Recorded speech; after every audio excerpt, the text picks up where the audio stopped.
This video is going to seem a little silly to some.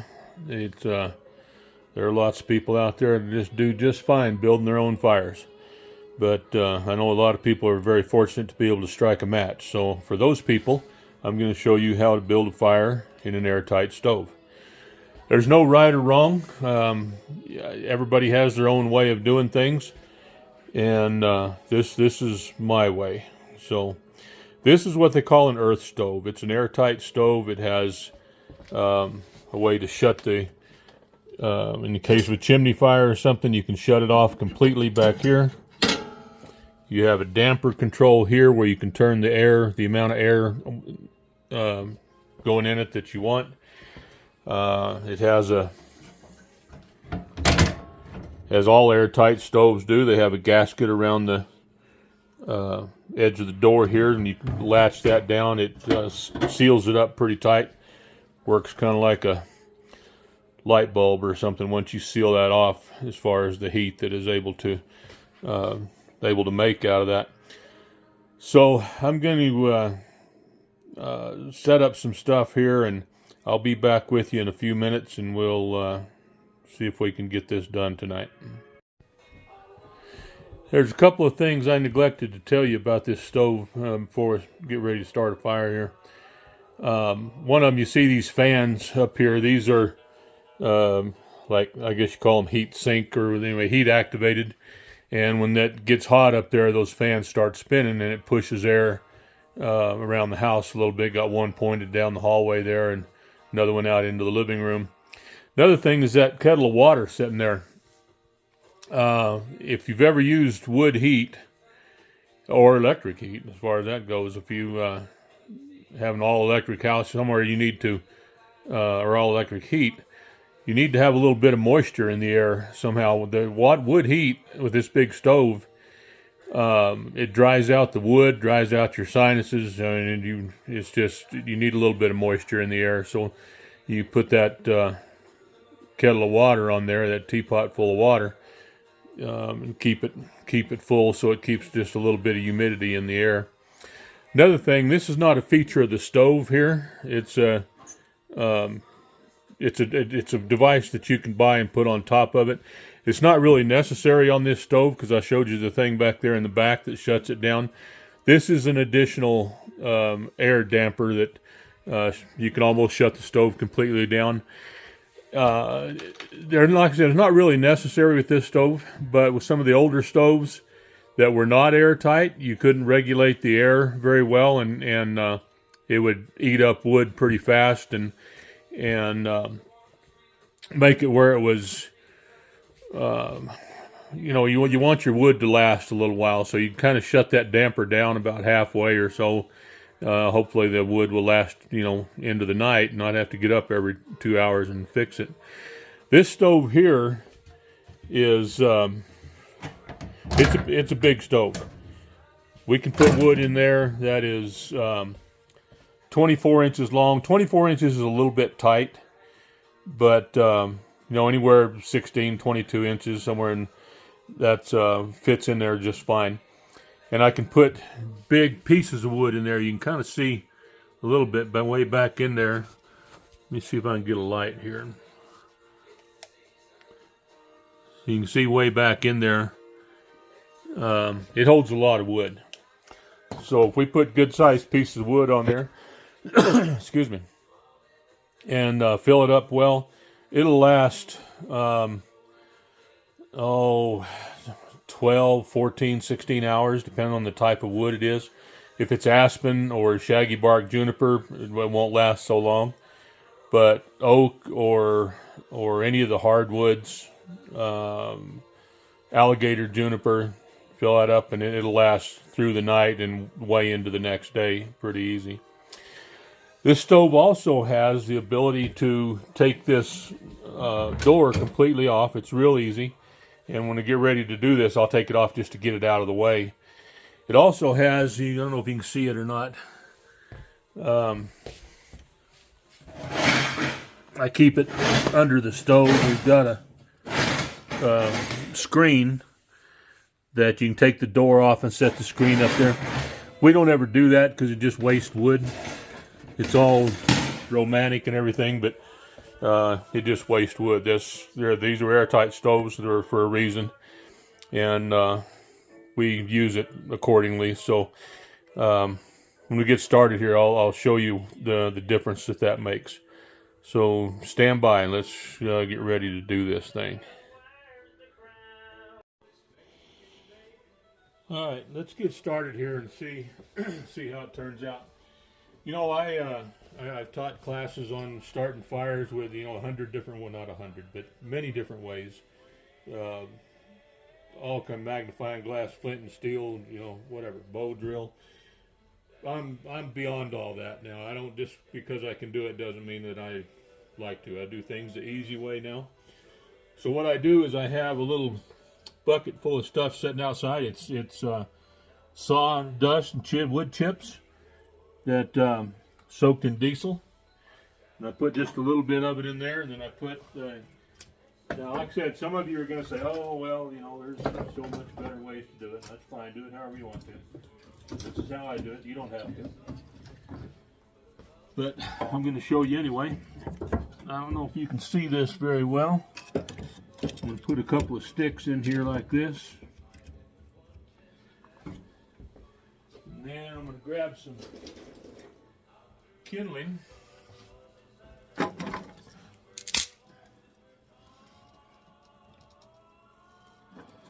Set this in here like that. Now the way, well, you'll see in a little while why I like to do it this way. Doesn't take a lot of kindling, that's probably plenty. Then I'm going to take a little bit larger wood and lay it across here.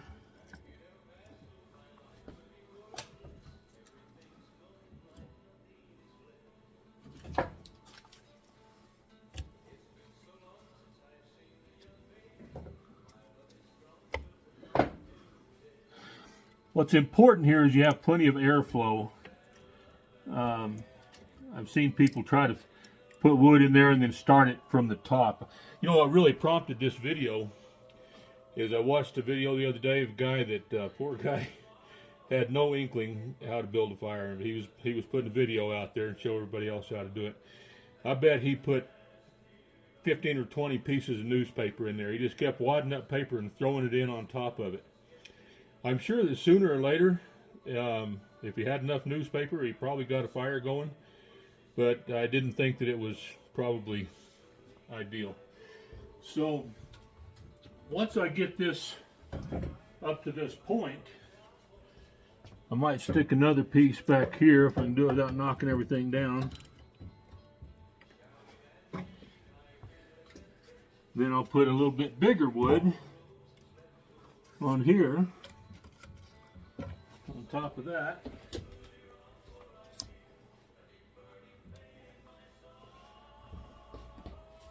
I guess that's good enough for now. Now the ticket here is that you've got this set up in such a way that you can still get to the sawdust down there in the bottom and light it on fire. My flexible deal is broke or out of gas or something, so I gotta use this one. Hopefully I can reach it. Oh yeah.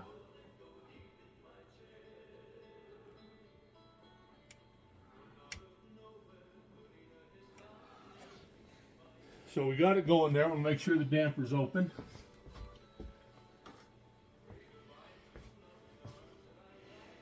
Now at this point right here, before I lit it, I do this for Amy sometimes if I'm going to be gone. She's capable of building a fire by herself, but I like to do it for her. So I will put it to this point without lighting it, and all she's got to do is throw a match to it. Take the lighter and barbecue lighter and light it, and she's got a fire going. The good thing about this right here is I don't have to sit here and nurse it and feed it and play with it and keep it going, putting larger wood on it. I've got the whole fire built right here. So I could shut the door now. I told you I was going to take this door off, and I didn't. But it lifts off that easy. That's all there is to it. And I can put the screen on it or whatever. So if I'm going to close this about like this, just to where this is touching, I've got about a half inch of, 3/4 of an inch of room up here in the top. What this is doing is drawing air through here and drawing it in, and when that gets going just a little bit, I'll show you the difference that it makes. But like I said, from right now, I can just go off and go feed the animals or take a shower or do whatever I want to do, and then come back and close the door. You don't want to leave the door like this all night or too much, because it will get way too hot. So it does need to be shut down. This is only for starting the fire, or you've added some wood to it later on and you want to get it going a little faster. Well, you can kind of regulate the air right here. So we're going to let that catch just a little bit. I don't know whether to shut you off and come back or just let it go. It's burning.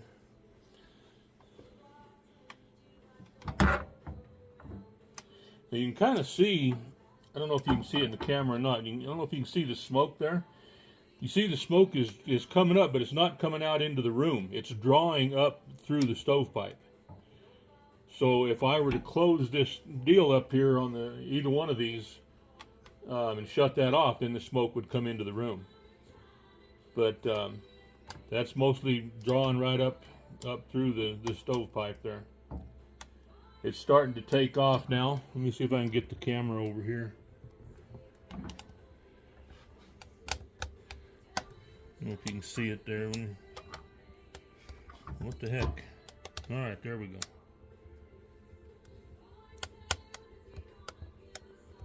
You see how the smoke's going there? So I'm going to leave that just like that for a couple of minutes, and I'll bring you back here in just a little bit. All right, we've got it's been about, I don't know, 8 minutes or 10 minutes, something like that.